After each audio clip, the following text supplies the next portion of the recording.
ಪಹಲ್ಗಾಮ್ ಉಗ್ರರನ್ನ ಹುಡುಕಿ ಕೊಂದು ಹಾಕ್ತೀವಿ ಅಂತ ಈಗಾಗಲೇ ಅಮಿತ್ ಶಾ ಎಚ್ಚರಿಕೆಯನ್ನು ಕೊಟ್ಟಿದ್ದಾರೆ. ಒಬ್ಬ ಉಗ್ರನನ್ನು ಕೂಡ ಬಿಡೋದಿಲ್ಲ ಗೃಹ ಸಚಿವ ಅಮಿತ್ ಶಾ ಅವರು ಮತ್ತೆ ಗುಡುಗಿದ್ದಾರೆ. ಜಮ್ಮು ಮತ್ತು ಕಾಶ್ಮೀರದ ಪಹಲ್ಗಾಮ್ನಲ್ಲಿ 26 ಪ್ರವಾಸಿಗರ ನರಮೇಧದ ಪ್ರತಿಕಾರವಾಗಿ ನಾವು ಈಗಾಗಲೇ ಉಗ್ರರ ಬೇಟೆಗೆ ಇಳಿದಿದ್ದೀವಿ, ಒಬ್ಬರನ್ನು ಕೂಡ ಬಿಡೋದಿಲ್ಲ ಅನ್ನುವಂತಹ ಎಚ್ಚರಿಕೆ ಮತ್ತು ಶಪಥವನ್ನು ಮಾಡಿದ್ದಾರೆ ಅಮಿತ್ ಶಾ. ಅಮಿತ್ ಶಾ ಅವರು 23 ಏಪ್ರಿಲ್ನಲ್ಲಿ ನಡೆದಂತಹ ಹತ್ಯಾಕಾಂಡದ ಬಗ್ಗೆ ಮಾತನಾಡಿದಂತಹ ಸಮಯದಲ್ಲಿ ಯಾವನೇ ಆಗಿರಲಿ ಆ ಉಗ್ರನನ್ನು ಮಾತ್ರ ನಾವು ಬಿಡೋದಿಲ್ಲ ಅಂತ ಎಚ್ಚರಿಕೆ ಮತ್ತು ಸಂದೇಶವನ್ನು ನೀಡಿದ್ದಾರೆ. ಅಮಿತ್ ಶಾ ಏನು ಹೇಳಿದ್ದಾರೆ ಅಂತ ನೋಡ್ಕೊಂಡು ಬನ್ನಿ.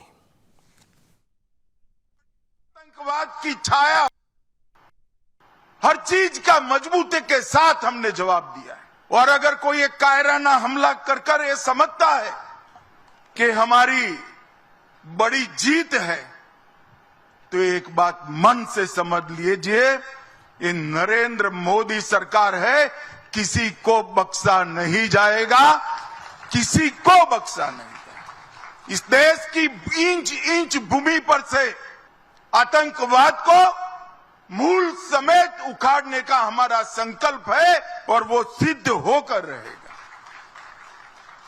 और इस लड़ाई में न केवल 140 करोड़ भारतीय, पूरी दुनिया भारत के साथ खड़ी है।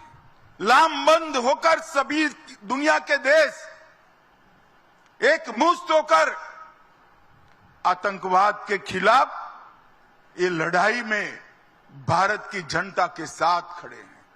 और मैं फिर से संकल्प दोहराना चाहता हूं, जब तक आतंकवाद समाप्त नहीं होगा हमारी लड़ाई चालू रहेगी और जिन कृत्य किया है उसका उचित दंड उनको निश्चित रूप से दिया जाएगा। पड़ी आतंकवाद की छाया हो, हर चीज का मजबूती के साथ हमने जवाब दिया है और अगर कोई एक कायराना हमला कर ये समझता है कि हमारी बड़ी जीत है तो एक बात मन से समझ लीजिए, ये नरेंद्र मोदी सरकार है, किसी को बख्शा नहीं जाएगा, किसी को बख्शा नहीं जाएगा। इस देश की इंच इंच भूमि पर से ಇನ್ನೊಂದು ಸುದ್ದಿ ಇದೆ. ಏನಂತಂದ್ರೆ ಭಾರತದಲ್ಲಿ ನೆಲೆಸಿದ್ದಂತಹ ಪಾಕಿಸ್ತಾನಿಗಳನ್ನ ತಮ್ಮ ಊರು ಹೋಗ್ರಪ್ಪ ಅಂತ ವಾಘಾ ಬಾರ್ಡರಲ್ಲಿ ಎಲ್ಲರನ್ನ ಹೊರಗಡೆ ಹಾಕಲಾಗ್ತಾ ಇದೆ. ಆದರೆ ಪಾಕಿಸ್ತಾನ ತನ್ನ ಪ್ರಜೆಗಳನ್ನೇ ಒಳಗಡೆ ತಗೊಳ್ತಾ ಇಲ್ಲ. ಇಂತಹ ಪರಿಸ್ಥಿತಿ ಈಗ ವಾಘಾ ಬಾರ್ಡರ್ನಲ್ಲಿ ನಿರ್ಮಾಣವಾಗಿದೆ.